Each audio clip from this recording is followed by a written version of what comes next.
Hello champions, आज के session में आपका स्वागत है और आज आपके लेकर आया हूं इलेक्ट्रिसिटी के टॉप 15 बहुत अच्छे पीवाईक्यूज, क्योंकि वो पीवाईक्यूज ऑब्जेक्टिव भी हैं, सब्जेक्टिव भी हैं, 2 मार्कर भी हैं, 1 मार्कर हैं, 3 मार्कर हैं, 5 मार्कर हैं। तो इससे बढ़िया क्वेश्चन की प्रैक्टिस होगी, क्योंकि आपको लेवल पता चलेगा कि बोर्ड एग्जाम में एक्चुअल इस चैप्टर से किस लेवल के क्वेश्चन बनते हैं। तो शुरू करें।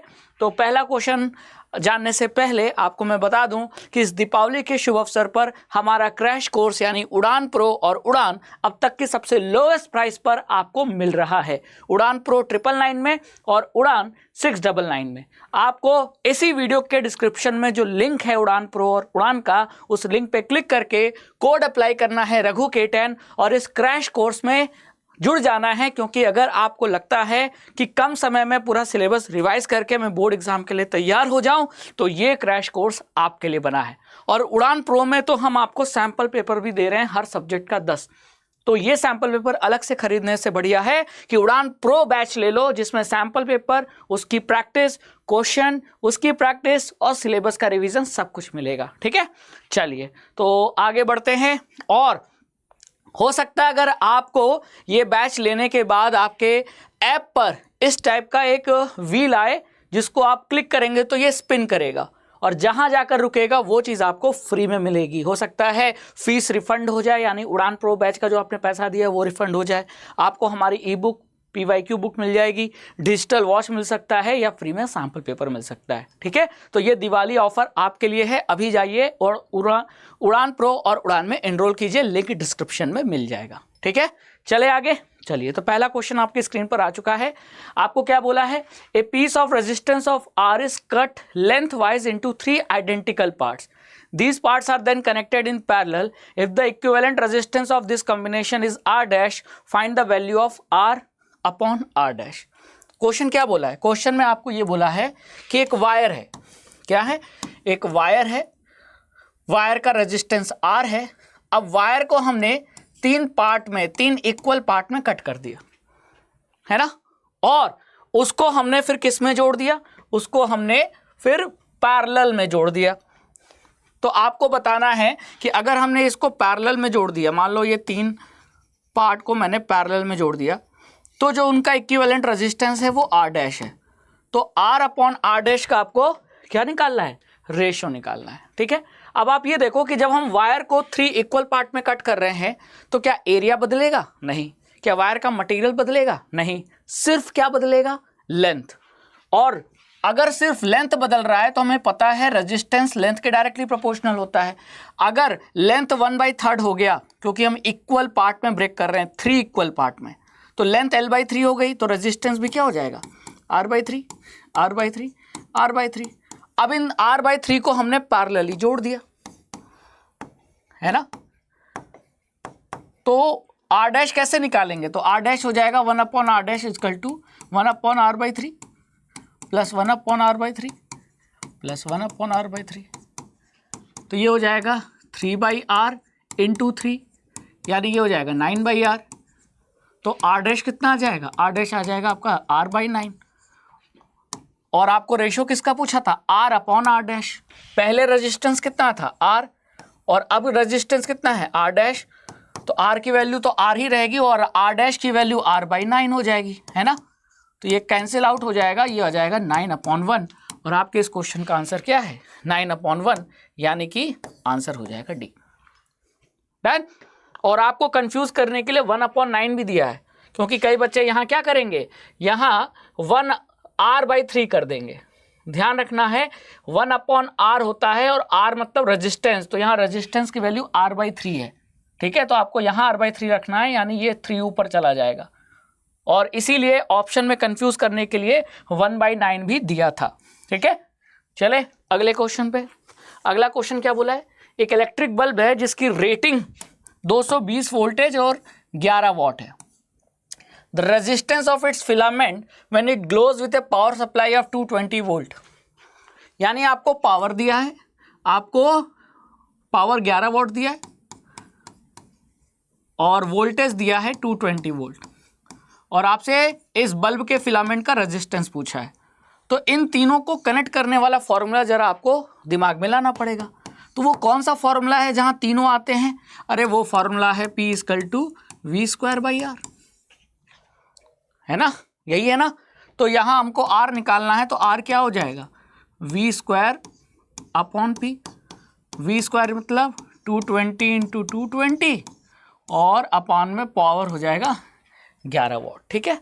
और ये आपका हो जाएगा 11 × 220 और ये हो जाएगा 44 और 4400। तो यहाँ आपका आंसर आ जाएगा 4400, ठीक है, क्लियर। 22 × 2 44 और ये 2 0 आ जाएगा, तो रेजिस्टेंस आ गया 4400 ओम। डन। चलिए नेक्स्ट क्वेश्चन में आपसे क्या पूछा है? ABCD 4 आइडेंटिकल रजिस्टर्स हैं जिनका रेजिस्टेंस 12 ओम ईच है और आपको इनको इस तरीके से जोड़ा गया है। आपको निकालना है the resistance of the network between the 2 points 1 और 2। ये 1 और 2 के बीच में आपको क्या निकालना है? Equivalent resistance. तो 1 और 2 के बीच में अब आप ये देखो, ये 12 और ये 12 और ये 12 किस में है? सीरीज में कि पैरेलल में? सीरीज में है ना।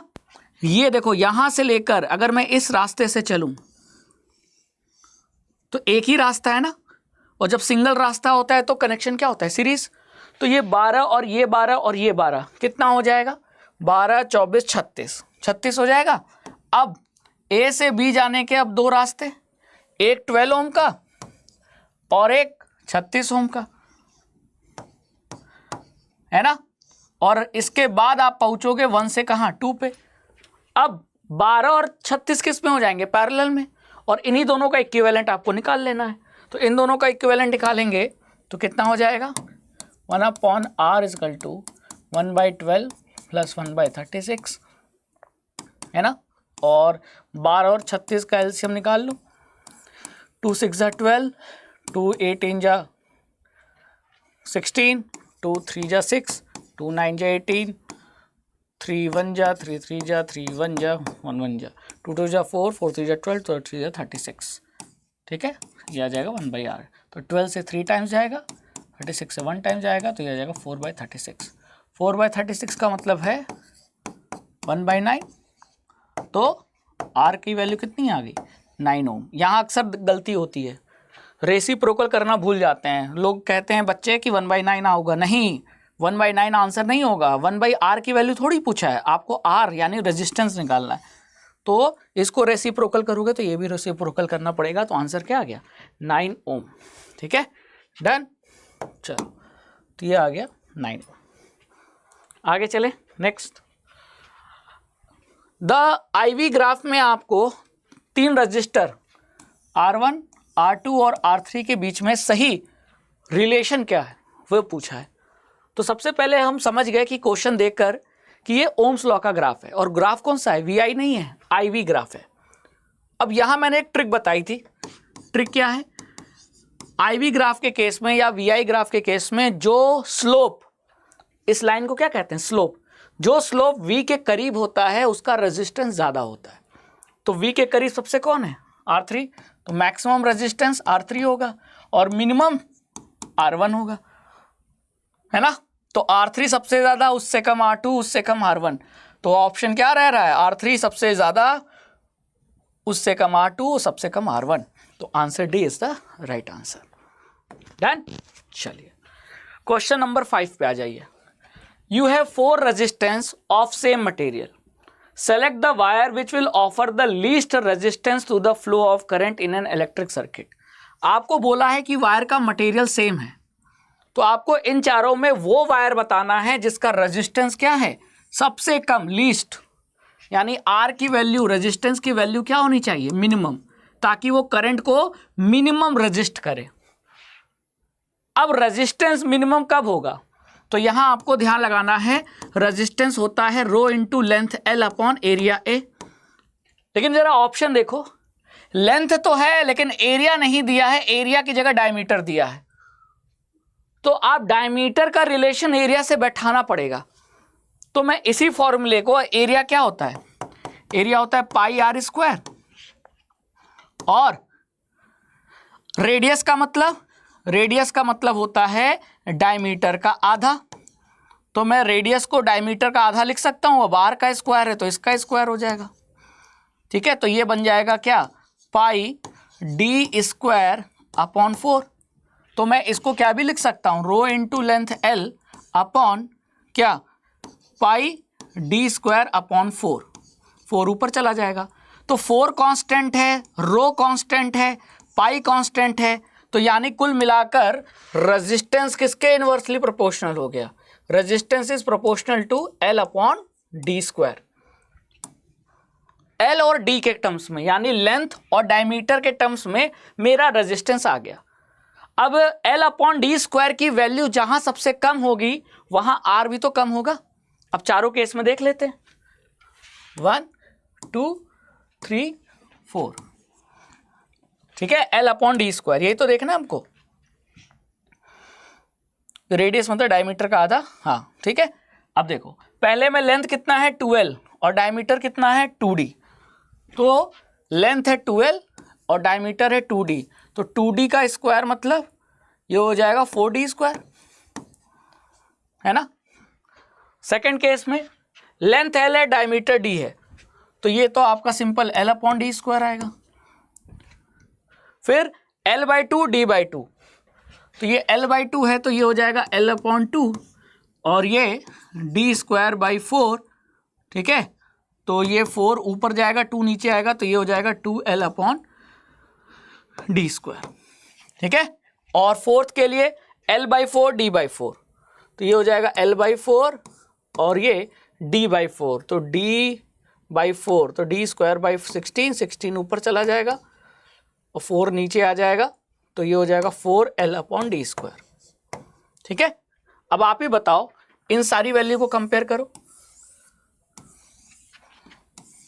सबसे मिनिमम वैल्यू कहाँ आ रही है, 12 अपॉन 4d स्क्वायर, मतलब ये हो जाएगा l अपॉन 2d स्क्वायर, है ना। इनको कंपेयर करो तो l अपॉन 2d स्क्वायर यानी हाफ, ld स्क्वायर तो कॉमन है, तो हाफ 1 2 4, यानी पहले केस में रेजिस्टेंस मिनिमम है, तो यहां आपका आंसर होगा क्या, ए। डन। चलो आगे चलते हैं। तो इस तरीके से आपको ध्यान रखना था कि हमने जो पढ़ा है ऑप्शन के हिसाब से उसको थोड़ा बदलना पड़ा। हमने ये फॉर्मूला पढ़ा है, लेकिन एरिया क्योंकि क्वेश्चन में नहीं दिया था, ऑप्शन में नहीं दिया था, लेकिन ऑप्शन में क्या दिया था, डायमीटर, तो मैंने एरिया को डायमीटर में बदल दिया। कैसे बदल दिया, एरिया मतलब होता है पाई आर स्क्वायर और आर को मैंने डायमीटर के टर्म्स में बदल दिया। रेडियस होता है डायमीटर का आधा, तो आर की जगह d/2 कर दिया, तो जैसे आर का स्क्वायर उसी तरह d/2 का होल स्क्वायर, तो यह आ जाएगा पाई डी स्क्वायर बाई 4। वो वैल्यू मैंने यहाँ पुट कर दी, है ना। अब देखो 4 कॉमन, ये 4 ऊपर चला गया तो 4 कॉमन, चारों के लिए 4 common, resistivity common, pi common, तो बचा क्या, एल अपॉन डी स्क्वायर, यानी रेजिस्टेंस की वैल्यू इसी से तो डिसाइड होगी। अब जो वैल्यू दी थी चारों केस में वो मैंने देखा, तो मुझे पता चला सबसे कम रेजिस्टेंस जो है वो पहले केस में है, सबसे ज़्यादा फोर्थ केस में। ठीक है, चलो अब आपको यहाँ पूछा है state 2 application of Joule's heating in domestic electric circuit. आप इलेक्ट्रिसिटी चैप्टर में मैंने आपको 2 एप्लीकेशन पढ़ाया है हीटिंग इफेक्ट का, तो पहले पार्ट का आंसर क्या हो जाएगा बताओ। 2 एप्लीकेशन क्या है, पहला एप्लीकेशन है फिलामेंट ऑफ बल्ब। क्या है, फिलामेंट ऑफ बल्ब। जब बल्ब के फिलामेंट से करंट पास करता है तो करंट के वजह से हीट पैदा होती है, और वही हीट के वजह से फिलामेंट क्या करता है, ग्लो करता है और रोशनी पैदा करता है। और दूसरा क्या है एप्लीकेशन, इलेक्ट्रिक फ्यूज, जो हमारे घरों में इलेक्ट्रिकल अप्लायंस को हाई करंट से बचाता है। कैसे बचाता है, हाई करंट के वजह से ये फ्यूज पिघल जाता है, क्योंकि करंट की वजह से हीट पैदा हुई और ये फ्यूज पिघल गया, सर्किट ब्रेक हो गई और हाई करंट घर के अंदर को अप्लायंसेस को खराब नहीं कर पाएगा। तो जूल्स लॉ ऑफ हीटिंग या कह लो heating effect of electric current के ये 2 एप्लीकेशन है, और ये आपको ध्यान रखना है। फिर क्या पूछा है बी पार्ट में, establish the relationship between commercial unit of electrical energy and SI unit of electrical energy. अब आप ये बताओ इलेक्ट्रिकल एनर्जी की एसआई यूनिट क्या होती है, एनर्जी की एसआई यूनिट होती है जूल, एसआई यूनिट क्या होगी, जूल, और कमर्शियल यूनिट क्या होगी, कमर्शियल यूनिट क्या होगी? कमर्शियल यूनिट होगी किलोवाट आवर। अब इन्हीं के बीच में रिलेशन आपको बैठाना है, यानी 1 किलोवाट में कितने जूल होते हैं 1 किलोवाट आवर में, तो किलोवाट को वाट में बदलेंगे तो ये हो जाएगा 1000 वाट, और आवर को हम सेकंड में बदलेंगे तो एक आवर में 60 × 60 सेकंड। ठीक है, तो ये हो जाएगा 6 × 6 = 36 इंटू 10 की पावर 3 2 5 वाट इंटू सेकेंड। ठीक है, और ये 36 इंटू 10 की पावर 5 वाट इंटू सेकेंड को जूल भी लिख सकता हूँ, और इसको मैं ऐसे भी लिख सकता हूँ 3.6 इंटू 10 की पावर 6 जूल।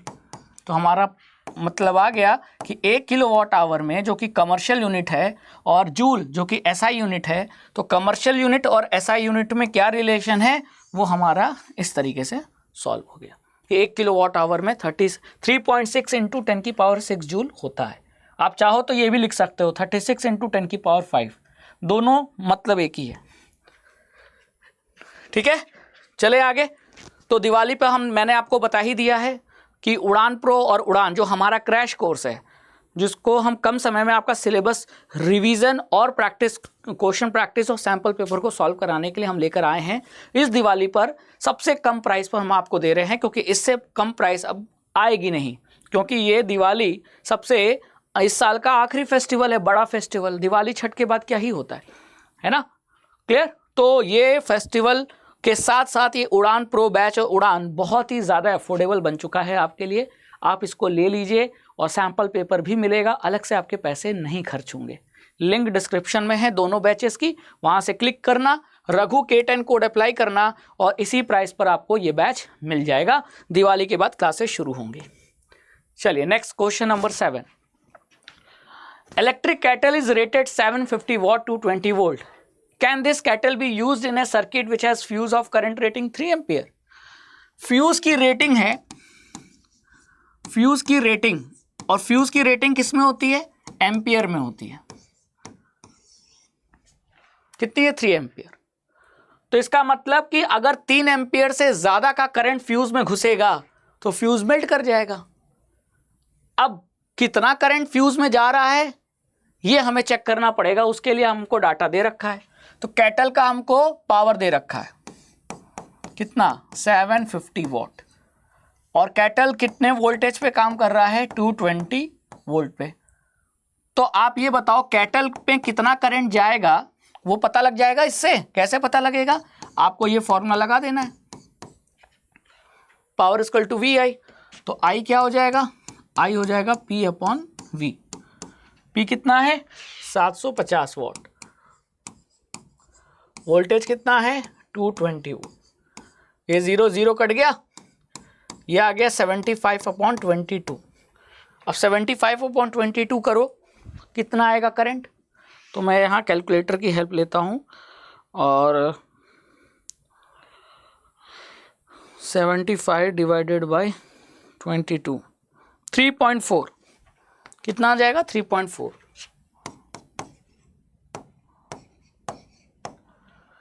यानी अगर इलेक्ट्रिक केटल को इतना वोल्टेज मिला तो केटल में इतना करंट जाएगा, और अगर केटल में इतना करंट जाएगा तो इसके पहले ये करंट किससे पास होगा? फ्यूज से। और फ्यूज की लिमिट कितनी है? 3, और करंट उससे कितना जा रहा है? 3 से ज्यादा जा रहा है। तो क्या हम इस रेटिंग का फ्यूज ले सकते हैं? नहीं ले सकते, क्योंकि अगर इस रेटिंग का लेंगे तो ये वाला करंट इस फ्यूज को पिघला देगा। क्यों पिघला देगा? क्योंकि फ्यूज की कैपेसिटी ही 3 एम्पियर की है, और अगर 3 एम्पियर से ज्यादा करंट फ्यूज में से जाएगा तो फ्यूज पिघल जाएगा, और फ्यूज पिघल जाएगा तो फिर इलेक्ट्रिक केटल तक करंट कैसे जाएगा? तो आपको ये एम्पियर रेटिंग वाला फ्यूज नहीं यूज कर सकते, आपको इससे ज्यादा रेटिंग वाला, इससे ज्यादा मतलब 4 एम्पियर का यूज करोगे तब काम बनेगा, 5 का यूज करोगे तब काम बनेगा, लेकिन 3 का नहीं। तो यहां पूछा था can this kettle be used in A circuit जहां का फ्यूज का करंट रेटिंग है 3 एम्पियर? तो आंसर है no. No, this kettle cannot be used in the circuit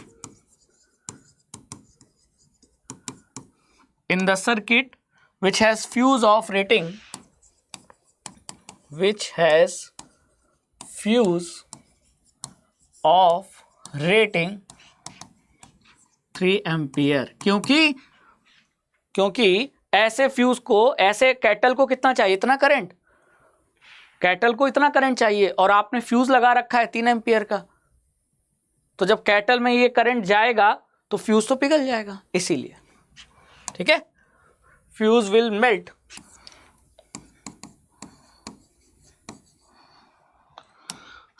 fuse will melt because the current exceed the rating value, current exceed the rating value of fuse, rating value of fuse। ठीक है, चलो next question number 8। Question number 8 में क्या बोला है, list 2 factors on which the resistance of a conductor in the shape of straight cylindrical depends, write the relation between resistance, resistivity and the use this relation to obtain the SI unit of resistivity। Okay ठीक है, तो ऐसे पहले part का answer क्या होगा बताओ, ऐसे 2 फैक्टर का नाम लिखना है, 2 factor on which the resistance of a conductor depends. तो रेजिस्टेंस वैसे तो 3 फैक्टर पे डिपेंड करता है, लेंथ, एरिया और मटेरियल ऑफ द वायर। अब इसमें से आप 2 फैक्टर लिख सकते हो, तो 3 में से 2 फैक्टर लिख दो। पहला क्या लिख दिया, लेंथ ऑफ वायर, और दूसरा फैक्टर क्या लिख दिया मैंने, material of wire. A factor और होता है area of the wire, cross sectional area of the wire. ठीक है, और फिर क्या बोला है, write the relation between resistance and resistivity of the material of the conductor, use this relation to obtain the SI unit of resistivity। तो R और रो के बीच में क्या रिलेशन होता है, तो R और रो के बीच में यही तो रिलेशन होता है, R equal to rho into length L upon area है। अब यहाँ से रेजिस्टिविटी का यूनिट निकालना है, तो कैसे निकालेंगे, तो R में एरिया का मल्टीप्लाई कर देंगे, लेंथ से डिवाइड कर देंगे, ये इधर जाएगा। रेजिस्टेंस का ऐसा यूनिट ओम पुट कर दो, एरिया का मीटर स्क्वायर पुट कर दो और लेंथ का मीटर पुट कर दो, तो ये कैंसिल आउट हो जाएगा और आपका आ जाएगा ओम मीटर। बात समझ में आ गई, क्लियर। चलिए इस क्वेश्चन के बी पार्ट पे आ जाते हैं। यहाँ आपको क्या दिया है, लेंथ दिया हुआ है, रेजिस्टेंस दिया हुआ है, एरिया दे रखा है, find the resistivity of the material of wire. तो आपको सब कुछ वैल्यू देकर रेजिस्टिविटी पूछा है। अभी मैंने देखा कि रेजिस्टिविटी की वैल्यू क्या होती है, R इंटू ए अपॉन एल, और ये वैल्यू आई कहाँ से है, इस फॉर्मूले से आई है, ये मेन फॉर्मूला है, यहाँ से ये फॉर्मूला बना है। ठीक है, तो रेजिस्टिविटी निकालना है तो रेजिस्टेंस को एरिया से मल्टीप्लाई करके लेंथ से डिवाइड कर दो। अब क्वेश्चन में रेजिस्टेंस कितना है, 40 ओम, रेजिस्टेंस कितना है 40 ओम, एरिया कितना है 6.5 इंटू 10 की पावर -8 मीटर स्क्वायर। अब मुझे एरिया को वैल्यू उसकी बदलनी नहीं पड़ेगी, क्यों, क्योंकि ऑलरेडी मीटर स्क्वायर में है। हाँ, मिलीमीटर या सेंटीमीटर में होता तो मुझे बदलना पड़ता, लेकिन यहाँ मुझे बदलने की ज़रूरत नहीं है। और अपॉन लेंथ, लेंथ कितना है, लेंथ है 1 मीटर, तो ये हो जाएगा आपका, इसको सॉल्व कर दो, ये हो जाएगा 6.5 इंटू 40, 260 है ना, 6.5 इंटू 40, 260 या 26 इंटू 10 की पावर -7 मीटर स्क्वायर। ठीक है, सॉरी मीटर स्क्वायर नहीं, क्योंकि रेजिस्टिविटी निकाल रहे हैं ओम मीटर। ठीक है, ये यहाँ से कट जाएगा, ओम इंटू मीटर आ जाएगा। चाहे तो आप ऐसे लिखो, ठीक है, नहीं तो आप ऐसे भी लिख सकते हो, 260 इंटू 10 की पावर -8। डन। चलो क्वेश्चन नंबर 9 में आपको क्या बोला है, 3 मटेरियल दिया हुआ है, 3 मटेरियल की रेजिस्टिविटी लिखी हुई है और बोला है classify this material as conductor, alloy and insulator. और ये मैंने आपको कई बार पढ़ाया है कि रेजिस्टिविटी का जो सीरीज होता है उसमें सबसे कम रेजिस्टिविटी किसका होता है, कंडक्टर्स का। कंडक्टर्स की रेजिस्टिविटी 10 की पावर -8 ओम मीटर के रेंज में होती है। उससे ज़्यादा रेजिस्टिविटी किसकी होती है, एलॉयस की, 10⁻⁻⁶ के रेंज में। और सबसे ज़्यादा रेजिस्टिविटी किसकी होती है? इंसुलेटर्स की, 10⁻12 से लेकर 17 तक। अब पावर देखो, 10⁻17, 10⁻⁻6, 10⁻8। तो सबसे कम, सबसे छोटी वैल्यू कौन सी है? ये।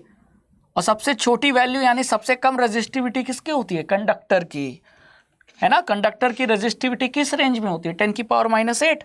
और ये 10⁻8 है, तो यानी जो आपका C है वो क्या हो गया? कंडक्टर हो गया।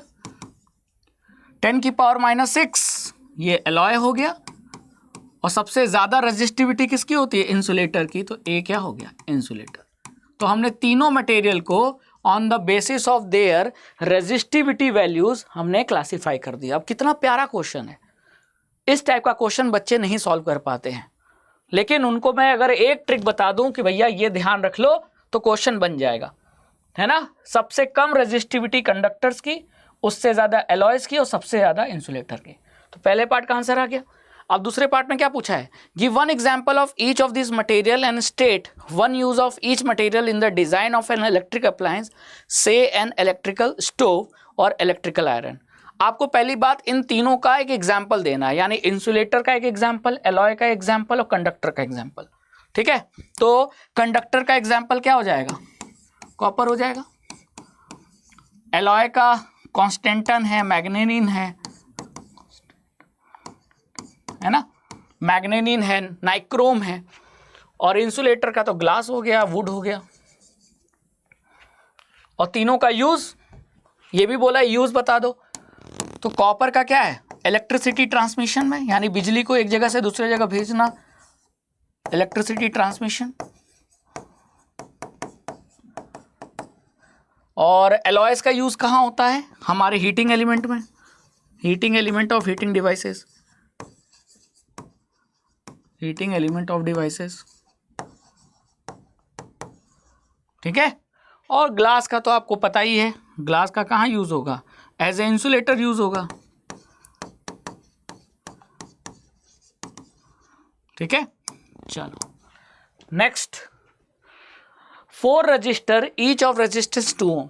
4 रजिस्टर है, चारों का रेजिस्टेंस 2 ओम है, और इनको एंड टू एंड जोड़कर एक स्क्वायर बनाया गया है ABCD। Using the appropriate formula, determine the equivalent resistance of the combination between its two end A and B. A और B के बीच में equivalent resistance निकालना है। तो A से B जाने के कितने रास्ते? एक रास्ता ये और एक रास्ता ये। तो जो ये वाला रास्ता है, इस रास्ते में 3 रजिस्टर्स मिले, 2 ओम, 2 ओम और 2 ओम के। तो ये तीनों तो किस में हो गए? सीरीज में। तो 2, 2 और 2 का सीरीज कितना हो गया? 6 ओम। तो आपका एक रेजिस्टेंस, एक पाथ हो गया कितने ओम का? 6 ओम का। तो A से B जाने वाला जो रास्ता है, ये तीनों को मिला दे तो 6 ओम का, और एक रास्ता ऐसे जाने वाला है, ये 2 ओम का।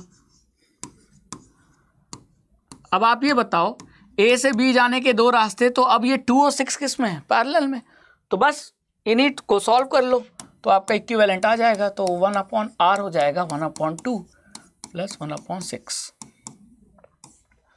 2 और 6 का कितना कर एलसीएम निकाल लो, 6 आएगा, 2 3 जा, 6 1 जा, 4/6। ठीक है, 1 जा 6 मतलब 2/3। तो R की वैल्यू कितनी आ गई? 3/2 ओम। यही आपका इस क्वेश्चन का क्या है? आंसर। बस ये पहचानना है कौन सीरीज कौन पैरेलल। ठीक है, हो गया सॉल्व। चलो क्वेश्चन नंबर 11 पे आ जाते हैं। आपको 3 सर्किट डायग्राम दिया हुआ है बच्चों, और क्या बोला है? In which circuit will the power dissipated in the circuit be minimum और मैक्सिमम? Justify your answer. कहाँ जो पावर डिसिपेटेड है वो मिनिमम या मैक्सिमम होगा? तो पावर डिसिपेटेड का फॉर्मूला क्या है? पावर का फॉर्मूला क्या होता है? पावर का फॉर्मूला होता है VI, है ना। अब यहां क्वेश्चन में कहीं करंट नहीं दिया है, लेकिन क्वेश्चन में voltage resistance, voltage resistance, voltage resistance, तो मुझे पावर का वो फॉर्मूला लगाना पड़ेगा जहां वोल्टेज भी आता हो और रेजिस्टेंस भी आता हो, यानी P = V²/R, है ना। अब तीनों में वोल्टेज तो सेम है, 12 वोल्ट 12 वोल्ट 12 वोल्ट, यानी V की वैल्यू सेम है, तो मैं R से डिसाइड कर लूँगा, है ना। मतलब मुझे इस फॉर्मूले से ज़्यादा मुझे ये वाला फॉर्मूला हेल्प करेगा, पावर = V²/R। तो पहले केस में अगर मैं, अब V तो सेम है ना, तीनों के लिए वोल्टेज सेम है, तो पावर तो डिसाइड हो जाएगा किससे, रेजिस्टेंस से ही, क्योंकि पावर और रेजिस्टेंस के बीच में कैसा रिलेशन बन रहा है, इनवर्स। तो जहां आपको क्या पूछा है, मिनिमम, तो जहां मिनिमम पावर, तीनों में पावर निकाल लेते हैं, तो V², वोल्टेज कितना है 12, तो 12 का स्क्वायर पहले केस में निकाल रहे हैं, 12 का स्क्वायर अपॉन R, R कितना है 5, ठीक है, ये आ गया पावर। दूसरे केस में 12 × 12 upon power upon R, R कितना हो जाएगा 5 + 5, क्योंकि सीरीज में है, तो ये हो जाएगा 5 + 5 यानी 10। और थर्ड में पावर हो जाएगा V² यानी 12 × 12 अपॉन 5 और 5 का सिम्बल, तो 1/5 + 1/5, तो हो जाएगा 2/5, 2/5 यानी 5/2, ठीक है। तो ये आपका आ जाएगा 5/2। अब इसको सॉल्व कर लो। पहले केस में पावर कितना आएगा, 12 × 12 / 5, ये आ जाएगा 28.8 वाट, ठीक है। और इसको 10 से डिवाइड कर दूं तो ये आ जाएगा 14.4, और इसको 28.2 ये आ जाएगा, और ये 2 × तो 28.8 × 2 ये आ जाएगा 57.6। तो पहले क्वेश्चन में क्या पूछा था, मिनिमम पावर, तो मिनिमम पावर कहाँ आएगा, मिनिमम पावर आ रहा है सेकंड केस में, मिनिमम पावर, ठीक है। और मैक्सिमम पावर कहाँ आ रहा है, थर्ड केस में, ठीक है। तो क्वेश्चन में क्या पूछा था कि सर्किट में मिनिमम पावर कहाँ आएगा, तो वो आएगा सेकंड केस में, और मैक्सिमम पावर आएगा तो वो आएगा किसमें, थर्ड केस में। देखो तीनों की पावर की वैल्यू निकाल ली थी, वैसे इतना कैलकुलेशन करने की जरूरत नहीं थी, लेकिन क्योंकि ये सब्जेक्टिव क्वेश्चन है तो मैंने तीनों का पावर निकाला। मैं तो बस R से ही निकाल सकता था कि जहां का रेजिस्टेंस सबसे कम होगा पावर की वैल्यू सबसे ज्यादा होगी। तो थर्ड केस में रेजिस्टेंस सबसे कम है, 5 और 5 का कितना 5/2 यानी 2.5, तो पावर वहां सबसे ज्यादा होगा। और जहां रेजिस्टेंस सबसे ज्यादा होगा तो सेकंड केस में रेजिस्टेंस कितना है 5 + 5 10, तो रेजिस्टेंस सबसे ज्यादा होगा तो सेकंड केस में पावर सबसे कम है। हो गया सॉल्व। चले question number 12। Question number 12 assertion reason है। तो असर्शन रीजन में पहले हम असर्शन को पढ़ते हैं, ट्रू है कि फॉल्स डिसाइड करते हैं। तो commercial unit of electrical energy is kWh। क्या ये बात सही है? बिल्कुल सही है, अभी हमने पढ़ा इलेक्ट्रिकल एनर्जी की कमर्शियल यूनिट क्या होती है, kWh।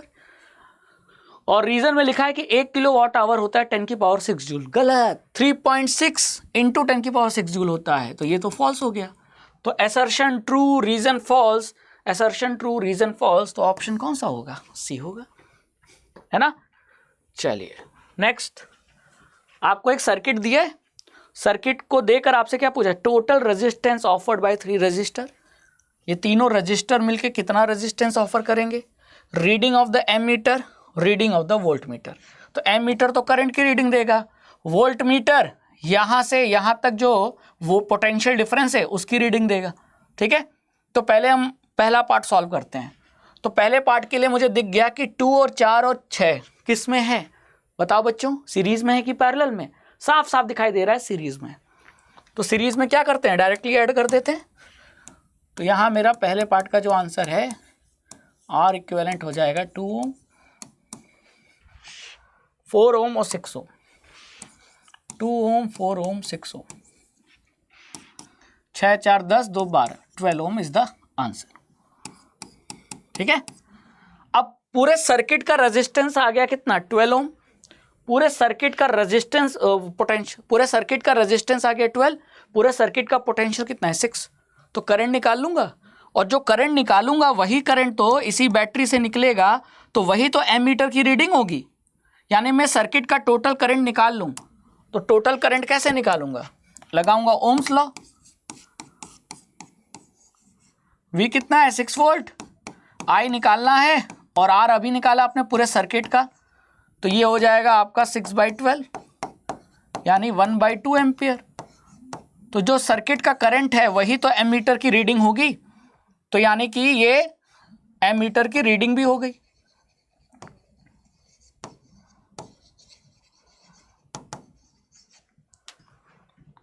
यहां से 1/2 एम्पियर का करंट निकल रहा है, तो एमीटर की रीडिंग भी तो 1/2 एम्पियर दिखाएगा। ठीक है, अब जरा ध्यान से देखो, ये जो करंट है 1/2 एम्पियर, ये यहां से होते हुए यहां जाएगा, तो इस 4 ओम से आपको क्या पूछा है, reading of the volt metre. Volt meter कहाँ जुड़ा है, इस पॉइंट से इस पॉइंट के बीच में, तो यहां से यहां का V निकालने के लिए इसमें I कितना है वो चाहिए, और यहां से यहां तक का R कितना है वो चाहिए। तो R है 4 ओम, और करंट कितना जा रहा है, जो करंट यहां से निकलेगा वही तो जाएगा, तो यानी हाफ। तो इसका मतलब वोल्ट मीटर की जो रीडिंग है, थर्ड पार्ट का हमारा आंसर आ गया, वोल्ट मीटर की जो रीडिंग है वो हो जाएगा I इंटू R, तो I हो जाएगा 1/2 और R हो जाएगा 4 ओम, तो ये हो जाएगा 2 volt. This is the volt meter reading.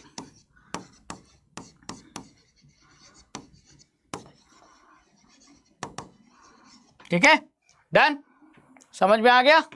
चलो अब आ जाते हैं क्वेश्चन नंबर 14 पे। Calculate the equivalent resistance of the following network.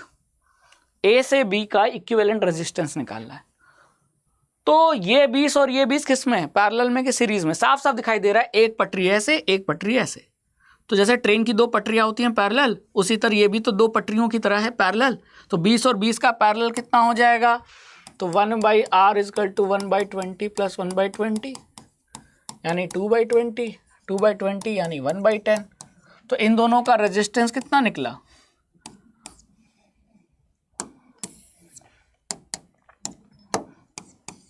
इन दोनों का रेजिस्टेंस निकला 10 ओम। ठीक है, इन दोनों का। अब वो जो इन दोनों का इक्विवेलेंट है 10, वो इस 10 के साथ किस में हो जाएगा, सीरीज में। तो एक ये 10 और एक इन दोनों का 10, तो अब ये 10 और 10 किस में हो जाएगा, सीरीज में। तो अब इन दोनों का इक्विवेलेंट होगा तो सीरीज में, यानी 10 ओम प्लस 10 ओम, तो ये आ जाएगा 20 ओम, और 20 ओम ही इसका क्वेश्चन का क्या है, आंसर है। डन। चलो नेक्स्ट क्वेश्चन नंबर 15 और आखिरी क्वेश्चन। एक आपको वायर दिया है, वायर का ये वाला जो पार्ट है, ऊपर वाला जो आप देख रहे हो, ये वाला पार्ट, ये प्लास्टिक का है।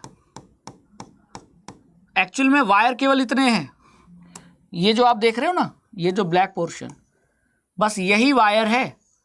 बाकी ऊपर का तो जो वो प्लास्टिक का इंसुलेशन है, जिसमें करंट तो फ्लो होता नहीं है।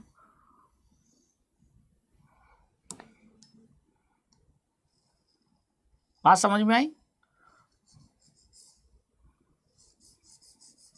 क्लियर।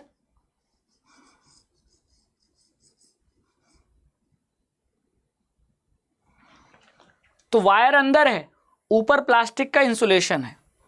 तो आपसे ये बोला है कि हम चाहते हैं कि डिक्रीज इन द रेजिस्टेंस, यानी इस वायर का जो रेजिस्टेंस है वो डिक्रीज हो जाए। तो वायर का अगर रेजिस्टेंस डिक्रीज होगा, वो क्या बढ़ाकर डिक्रीज हो सकता है, यानी इन चारों में कौन सी क्वांटिटी को बढ़ा दे तो जो वायर का रेजिस्टेंस है वो कम हो जाएगा। अब जरा सोचो, वायर का जो रेजिस्टेंस है उसका फॉर्मूला क्या होता है ना। तो हमको कहा है कि हम क्या इंक्रीज कर दें कि रेजिस्टेंस डिक्रीज हो जाए। तो रेजिस्टेंस को डिक्रीज करने के लिए लेंथ को डिक्रीज करना पड़ेगा, एरिया बढ़ाना पड़ेगा, है ना। तो क्या बढ़ा दें जिससे रेजिस्टेंस डिक्रीज हो जाए। तो क्लियरली समझ में आ रहा है कि एरिया बढ़ा दो, या कह लो थिकनेस बढ़ा दो, या कह लो रेडियस बढ़ा दो। किसका, प्लास्टिक इंसुलेशन का नहीं। प्लास्टिक इंसुलेशन से क्या लेना देना, हमें वायर से लेना देना है। तो थिकनेस या एरिया बढ़ाने से रेजिस्टेंस को कम किया जा सकता है। तो अब पहले पार्ट का पहला ऑप्शन है लेंथ ऑफ द वायर, क्या वायर की लेंथ को बढ़ाकर हम रेजिस्टेंस को कम कर सकते हैं? नहीं, तो पहला ऑप्शन गलत।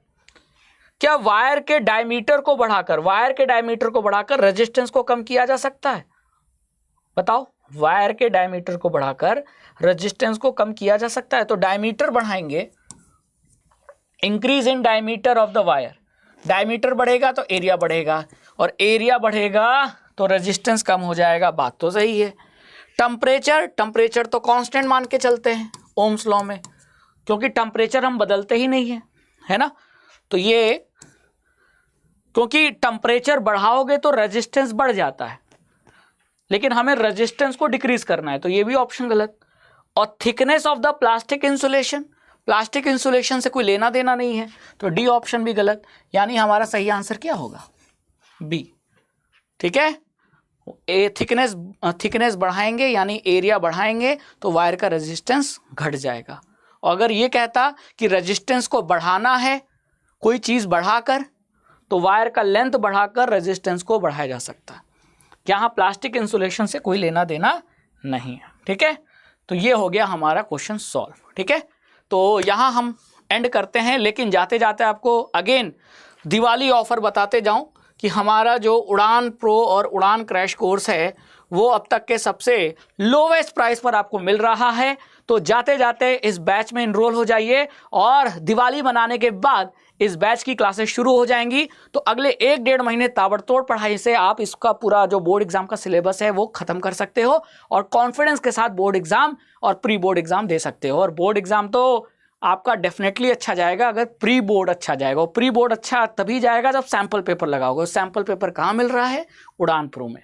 तो अभी जाइए इस क्रैश कोर्स में इनरोल हो जाइए, क्योंकि अगर अभी तक आपने कोई बैच नहीं लिया और बैच लेना चाहते हैं तो ये आपका सबसे इफेक्टिव बैच रहेगा, क्योंकि इसमें सैम्पल पेपर भी मिल रहा है, आपको क्वेश्चन प्रैक्टिस भी कराया जा रहेगा, सिलेबस भी रिवीजन कराया जाएगा, और इन दोनों बैचेस की लिंक वीडियो के डिस्क्रिप्शन में मिल जाएगी। ठीक है, कोड अप्लाई करना है रघु K10, क्लिक कीजिएगा लिंक पे, कोड अप्लाई कीजिएगा रघु K10, और कोड अप्लाई करने के बाद बैच में एनरोल हो जाइएगा। ठीक है, तो मिलते हैं अब, और दिवाली के बाद जब इसकी क्लासेस शुरू होंगी तो बैच में आपको मैं सैम्पल पेपर पूरा बाकायदा अच्छे से मैं साइंस कवर कराऊंगा, कोई दिक्कत नहीं आने वाली। ठीक है, तो ऐसे लेवल के क्वेश्चन तभी बनेंगे जब कंसेप्ट क्लियर होगा, और कंसेप्ट क्लियर कम समय में करना है तो उड़ान प्रो बैच आपके लिए बेस्ट है। ठीक है बच्चों, जय हिंद, जय भारत।